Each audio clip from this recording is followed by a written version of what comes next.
Have you ever thought that the day you were born was predetermined long ago, like a small piece in a grand puzzle? Each day, each moment carries subtle signs from the universe, guiding you on your life journey. Sometimes, just a random glance at the sky is enough for you to realize you are part of a mission far greater than you imagine. Some people choose to live according to the flow, letting events carry them without thinking too much. But what about you? Have you ever stopped and wondered if everything that happens has a reason?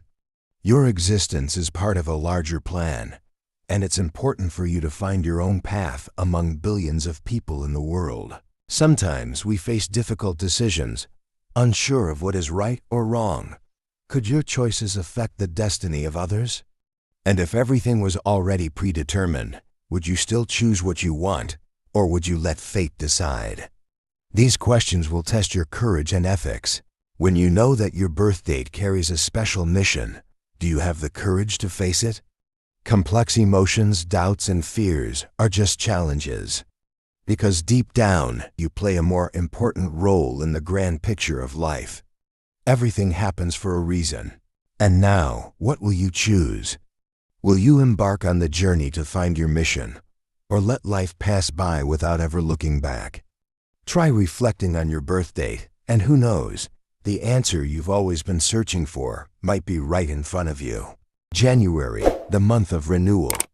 It's like a blank page where we can rewrite ourselves. New opportunities are waiting, but do we have the courage to accept and move forward? In Ezekiel 36-26, God says, "I will give you a new heart and put a new spirit in you." Is that heart strong enough to face change with both joy and pain?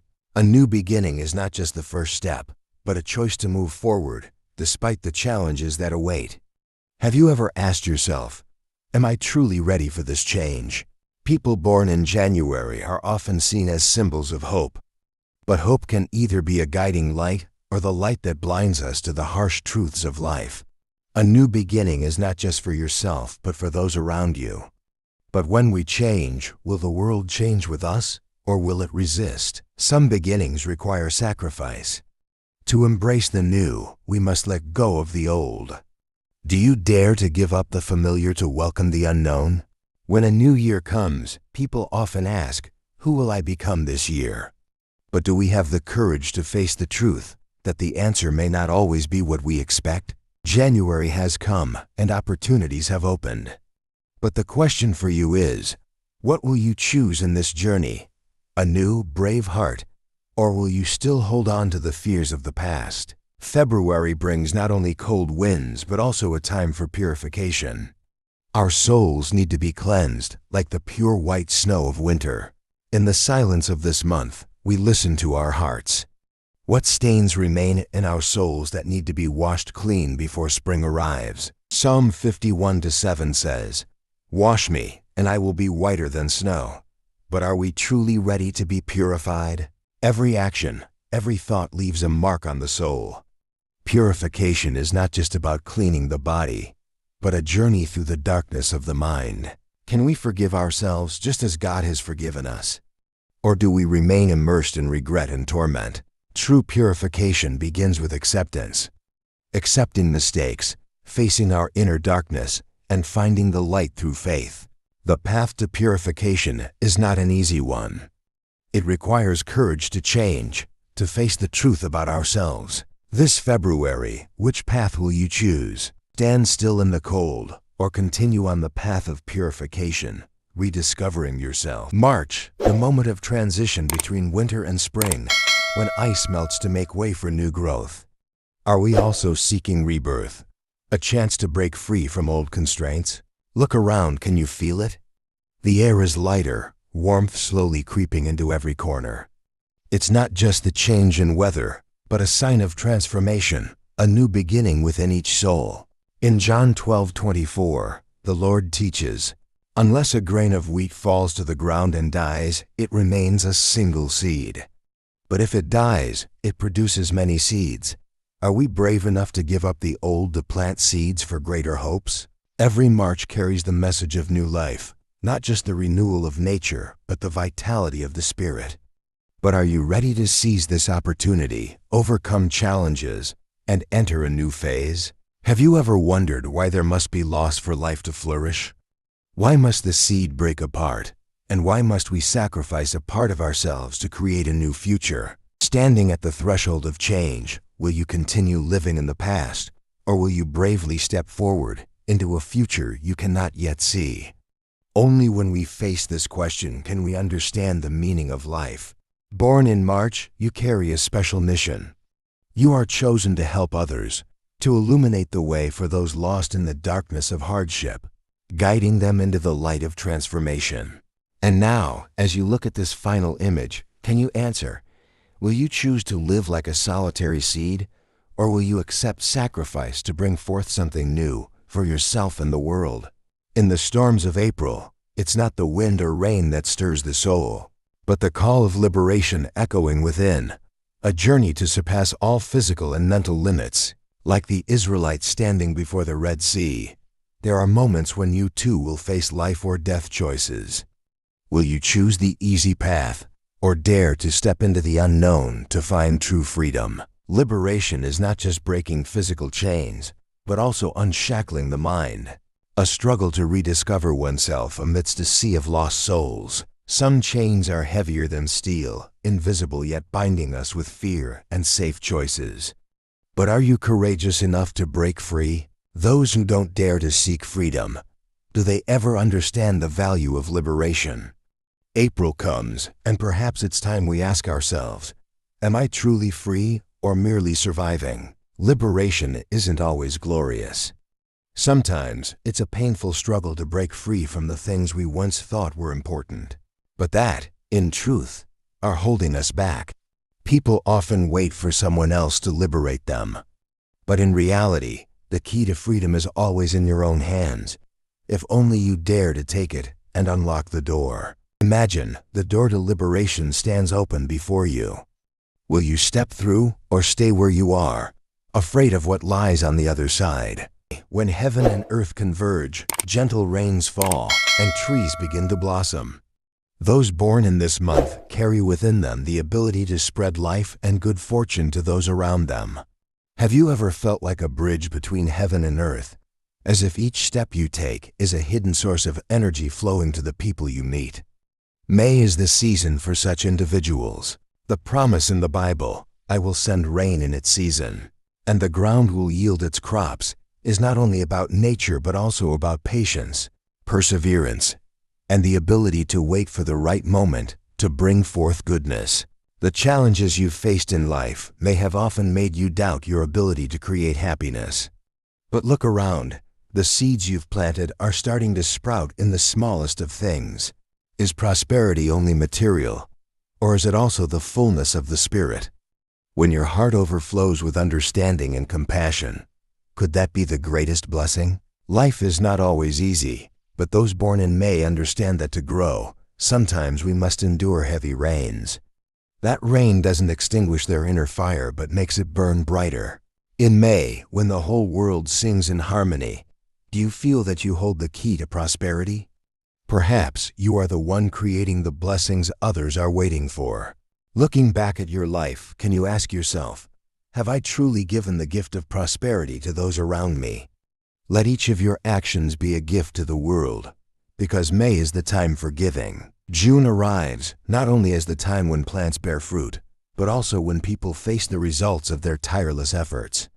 Every gentle breeze reminds us of the sweat we've shed, and now we will receive what we deserve. Galatians 6-9 is not just a reminder of perseverance, but also a warning. Are we strong enough not to give up? Or will we fall just as success is within a breath's reach? In this world, there are no rewards for the half-hearted. We must understand that only those who persist and remain steadfast will truly reach glory. Are you patient enough to wait until the end of the road? Every seed planted doesn't just wait for time to sprout. It needs caring hands. But sometimes, unexpected storms wash away all hope. In that moment, can you hold on to your faith? Born in this month, you are assigned the mission of perseverance. Do you dare to face the dark moments when the light at the end of the road seems so far away? Only when you hold on to your faith will success come. In due time, everything will bear fruit, but the biggest question is, how long will you wait? And in that waiting, will you lose something most precious, your courage? We always dream of the reward at the end of the journey, but few realize that the real challenge is not on the road, but within the heart. Do we dare to confront our own fears and doubts? When the golden wheat ripens, ask yourself, is it the result of effort or faith? And when you hold everything in your hands, will you be willing to share, or will you keep it for yourself? In moments of weakness, who will lift you when your hands are trembling? Can you feel the strength from those beside you, even when everything is slowly fading? When you look back on the journey you've walked, have you ever asked yourself if you have been the one to provide support for others? Or have you just stood by, quietly watching their battles? Aaron and Hur were not prominent warriors, but they helped Moses keep his hands steady. Are you willing to be the one standing behind, not in the spotlight, but giving strength to others? Amid the chaos of life, sometimes we forget that no one fights alone. Do we have the courage to admit that we need help? Or will we choose silence and sink deeper into exhaustion? July arrives with scorching heat and weary souls. Are you ready to extend a hand, even with just a small gesture, to ease the burdens on someone else's shoulders? Life isn't always about winning great battles or achieving glory. Sometimes, the meaning of life lies in the support you've given to someone during their moment of weakness. How can we call it a victory if we've never had someone's help? That question isn't just for the strong, but also for those who have fallen and risen again with the help of others. Look around. Is there someone waiting for your hand of support? Or are you also silently waiting for someone to help you overcome your challenges? Sometimes we all need support, no matter how strong we are. August, the month of beginnings, is not only a time of change, but also a period where every soul seems to rediscover itself. Once again, like a seedling growing from barren soil, we are always searching for something new. But have we ever asked ourselves if this new life comes from outside or from deep within our own hearts? The Bible speaks of resurrection, of how a person can be reborn not just physically, but also spiritually. What does that mean for us in this life? The number 8, a symbol of infinity and eternity, reminds us that rebirth is not something that happens just once, but is a continual process, both within and without. But are we truly ready to let go of the past to embrace renewal? Or are we still clinging to the broken pieces of our old life, not realizing that the new can only come when we fully let go? Paul says, just as Christ rose from the dead, we too can live a new life. But do we have the courage to accept the sacrifices and trials that come with it? Born in August, you carry within you the ability for spiritual rebirth. But rebirth is not something that simply happens. It is a choice. How will you choose to be reborn? Imagine, as you look at this August, it's not just another month in the year. It is an opportunity for you to be reborn, to make new decisions. What will you do with this new life? September is not just the end of summer, but a moment for the heart to reflect on past mistakes. Have you ever asked yourself if we can truly forgive, not just others, but also ourselves? The Day of Atonement, Yom Kippur, is not just a religious holiday, but a day when people confront their inner selves. Mistakes can be forgiven, but the harder question is, do we have the courage to forgive ourselves?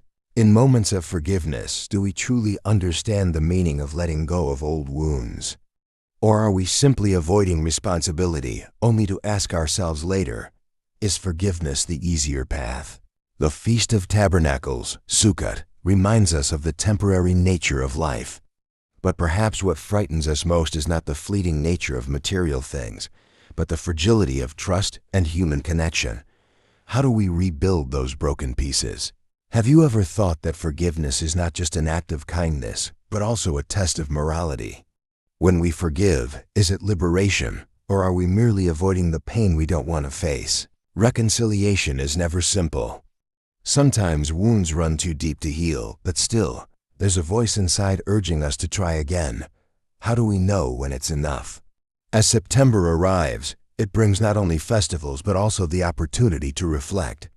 Forgiveness, reconciliation. Are these choices or obligations? If we don't choose, can we live fully with ourselves? The final image you see, a hand reaching out, waiting to be held. But will you take it? Or will you turn your back and choose the lonely path, where there's no one left to reconcile with? October is not just a phase in the year, but also a deep reminder that we must always be prepared. Everything we do today will shape the future of tomorrow. In every moment of waiting, there's a great lesson. Do you see that preparation not only helps you face challenges, but also makes you a torchbearer for others? Living in a state of waiting is never easy, but do you think that it's the waiting itself that brings unseen gifts, ones we cannot yet fully recognize? The decisions you make today don't just affect you. They are seeds for the future of those you love. Are you ready to take responsibility for what you cannot yet see? Each action of yours is a heartbeat in the future. Can you predict where that heartbeat will lead you, or do you choose to trust in the unknown? October, a time for preparation. Do you believe that all the difficulties and challenges you face today will lay the foundation for the good things yet to come? Amidst doubt, which path will you choose? The path of fear or the path of faith in a future you cannot yet see? What will the final scene of your life look like? Are you prepared to meet it with peace of mind, or are you still hesitating between the decisions you've yet to make? November arrives with cold winds, carrying memories of the harvest and the spirit of gratitude. It feels as though everything is coming to a close, but it's also the beginning of reflection on fullness. Deuteronomy 16:15 reminds us to honor God not only in times of abundance, but also in quiet moments, when we recognize His presence in the simplest things. Have you ever paused, looked around, and asked, where did these blessings come from? Do we truly deserve them, or are they gifts from an unseen hand? Born in this month, you are like a mirror reflecting gratitude, helping those around you see and feel more deeply the blessings they've received without realizing it. But is gratitude just about recognizing what you have, or is it about sharing with others? Can you truly be grateful without sharing what you've been given? If gratitude only lies in words, does it have any value? Or only when it turns into action does gratitude truly matter and have the power to change someone's life? What do you think would happen if one day there was nothing left to be grateful for? When all that we have disappears, will we still hold on to the spirit of gratitude, or will our hearts change? Finally, what will you do after watching this video? Thank in your heart, or start expressing gratitude through small actions every day. The choice is always in your hands. December, when the last leaves fall to the ground, marks the completion of a cycle. It's not just the end, but the moment when promises must be fulfilled. But are we ready to complete what we've committed to? In the silence of winter, everything seems to pause, but inside, a sense of responsibility rises. What has caused us to delay? What has held us back from fulfilling the promises we've made? Is it fear or fatigue? Jesus said, I am the Alpha and the Omega. But can we stand firm against time, facing the promises of the past? Each promise is not only a responsibility to others, but also a responsibility to ourselves. Looking back, there are promises that have made our hearts ache because we've yet to fulfill them. There are regrets that cling to us like the cold wind of December. But have we ever asked ourselves, were those promises truly necessary? Or were they just the pressure of others' expectations? December comes as a final reminder. Time waits for no one. Fulfillment is not just action, but also facing the truth. Some promises cannot be kept, and that isn't always a failure. In the darkness of winter, do we dare admit that not all promises need to be kept? Some promises were made to help us get through difficult times, but as time passes, we realize we've changed, and those promises no longer hold meaning. So this December, we should ask ourselves, what truly matters? Which promises do we need to keep, and which should we let go of? This isn't just a question of responsibility, but of ethics. The truth may be painful, but it is also the key to freedom. As winter closes, we face the final decision. Will we continue living in the shadows of unfulfilled promises? Or will we seek the light of freedom by completing what we can and letting go of what we cannot? The decision is yours. Days pass like rivers, but have we ever stopped to ask ourselves where the current is taking us? We're always rushing along, not realizing that perhaps we're drifting between choice and fate. But at some point, we all must confront a question that's not easy to answer. If everything is already predestined, do our efforts matter? Or is true human will found in not accepting fate? And if given a chance to change, would we have the courage to give up what we believe we've chosen, to walk a completely new path? Do you think we control our fate, or are we just part of a bigger plan? Do you believe in fate, or do you believe that each person can create their own life? Leave your thoughts and share your stories in the comments below. Don't forget to subscribe so you don't miss the next video, where we'll explore the mysteries and deep